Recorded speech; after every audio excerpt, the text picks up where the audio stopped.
Welcome to the deep dive. Great to be here. Today we're tackling a question that I think feels incredibly relevant right now. How do smart businesses not just survive, but actually, thrive and grow? hmm Even when the world feels like it's in a state of, absolute panic, we're diving into some really compelling insights. It's from a perspective our source material calls the chaos advantage for businesses. Yeah, It's about finding opportunity where, others just see obstacles. And I'm really curious to unpack how this plays out. that's a great way to put it because if we're being honest, things do feel unpredictable, right? Absolutely. Markets are unstable, the news headlines are pretty active, Yeah, and we're seeing big companies, even household names, slashing budgets and holding back. The common instinct is to freeze, to pull back. right. But what the source material argues, and this is key, is that this very chaos is actually your cue to act, to push forward. That's a powerful shift in perspective because, yeah, so many instinctively pull back. It turns a defensive move into an offensive one. So, what's the core argument? Why does this chaotic environment actually become an advantage for, say, smaller, more nimble businesses? Well, it really boils down to agility. Yeah. I mean, unlike larger corporations that need permission from a massive board or, Mm. you know, they endure lengthy boardroom meetings to make a decision. Yeah, the red tape. Exactly the red tape. Smaller entities just don't have that. The source emphasizes that all that's required for them is a plan and a system. A plan and a system. Yeah. That ability to pivot quickly, to iterate without all that bureaucratic drag, that's your superpower in uncertain times. That agility.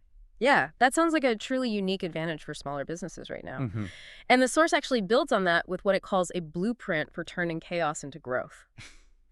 Let's dive into the first crucial element. Okay. The first point is to double down on core offers. Now, this isn't just about general efficiency. The advice here is specific. Cut the fluff and relentlessly focus on what truly solves a real, like an undeniable problem for your customers. Strip away anything that isn't essential. And this is so important because in a chaotic market, every dollar counts, right? For the customer and for your business. True. So the source insists this is precisely when you must radically focus. It's not just about, cutting fluff generally. Hmm. It's about eliminating anything that doesn't provide undeniable, immediate, essential value, especially in the economy's tight. Okay. Think of it like pruning a plant in winter. It makes it stronger, more resilient for the spring. Yeah. Customers aren't really looking for novelties then. They're looking for survival, for clear solutions. That focus on undeniable value really sets the stage.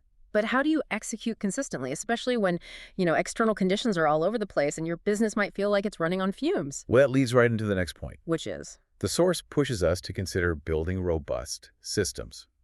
It calls this building a system, not a to-do list. Ah, okay. Not just sticky notes. Exactly. This point addresses a fundamental challenge. Uh-huh. How do you create stability in an unstable environment? Right. And the source argues the answer isn't just more effort, but better structure. It's about moving beyond operating from sticky notes and text, like you said, Mm-hmm. and instead implementing actual workflows, automations, clear delegation. The core insight here is that these aren't just, little efficiency hacks. Okay. They're foundational elements for resilience and sustained growth. This systematization creates a predictable, reliable engine, even amidst external instability. That predictability is vital. Okay, now here's a bold one. Something that might feel a bit counterintuitive. Uh-huh. Be loud while others are quiet. The advice is pretty simple. Post more. Share your wins. Don't shrink away. Yeah, this one's interesting. The strategic advantage here is, well, it's profound. Mm-hmm. While your competitors freeze, maybe they go quiet or even invisible, Yeah. the market sees your consistent, confident presence. It's not just about filling a void.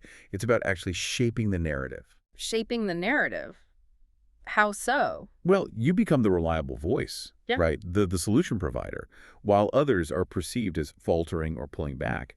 This builds immense trust and mind share, Ah, okay. and that's incredibly difficult to win back later. Mm-hmm. It really reminds me of businesses that leaned into digital marketing during past downturns. They truly solidified their position. That's a powerful point about building trust when others retreat.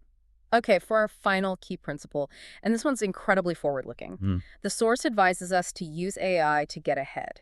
It frames AI not as some futuristic concept, but as a practical tool for, like, immediate leverage. Exactly. And the source details specific AI applications that aren't just buzzwords, you know? They're practical tools that can make a real difference right now. Like what specifically? Well, think about leveraging AI for, say, initial customer service triage with chatbots, maybe, Okay. or building smart lead funnels those structured paths that guide potential customers from that initial interest right through to conversion. Right. And ensuring automated, personalized follow-ups happen consistently without lifting a finger, as the source puts it. Wow. Okay. It's really about letting technology handle the repetitive, high-volume tasks so your team, your actual people, can focus on the more complex problem solving. That makes sense. And the source then brings these ideas to life with a really compelling real-world example. Yeah, the gym example. A local gym that saw its signups nearly triple, going from, what, 18 to 47 a month.